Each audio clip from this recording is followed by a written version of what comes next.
আসসালামু আলাইকুম। দেখেন আমরা আজকে বৃষ্টি হয়েছে, প্রচুর বৃষ্টি, অবস্থা খুবই খারাপ।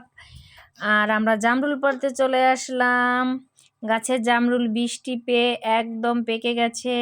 গাছে উঠেছে আমার ছেলে, আর আমিও আপনার ছিপা দিয়ে পারলাম। দেখেন পানির ভিতর পানি বেঁধে গেছে, যার জন্য ফলগুলো একটু ফেটে যায়নি। তারপর ভালোভাবে ধুয়ে টুয়ে নিয়ে আসলাম। দেখেন গাবলা ভরে রাখলাম, এক গাবলা হয়েছে আর পেকে গেছে। এত মিষ্টি, আমাদের গাছে জামরুলগুলো খুবই মিষ্টি আর প্রচণ্ড নষ্ট হয়ে যাইতেছে। অনেকে নিয়ে গেছে, আবার কত খেয়ে পারা যায় বলেন। 3টা গাছে জামরুল হয়েছে।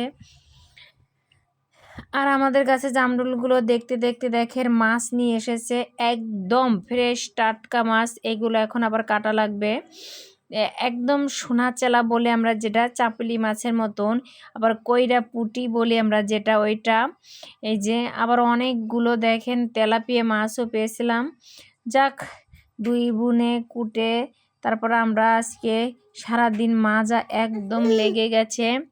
আর এই মাছগুলো কুটতে কিন্তু সময় লাগে, ছোট মাছ এই যে। আর মাছগুলো দেখেন কেটে আমরা নিয়ে আসলাম। আনার পরে এই যে পরিষ্কার করে দেখেন এই যে মাছগুলো এখন বিকেলবেলা রান্না করা হবে। আর এই মাছগুলো স্বাদ খুব, যার জন্য বলছি টাটকা খাবো, ফ্রিজে রাখবো পরে। দেখেন পুঁটি মাছগুলো। আর এই মাছগুলো কিন্তু মেখে রান্না করলে বেশি ভালো লাগে। যাই হোক, সবার রুচি তো সমান না। আমার ভাই এরকম ভেজে তারপর আপনার ঝোল করে খাবে।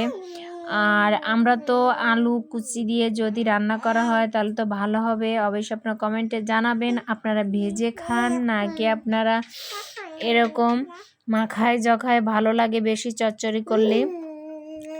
করা যাবে কি, আমার ভাইয়ের খেতে হবে, এর জন্য এরকম দেখেন ভেজে তারপর আমরা ঝোল করব।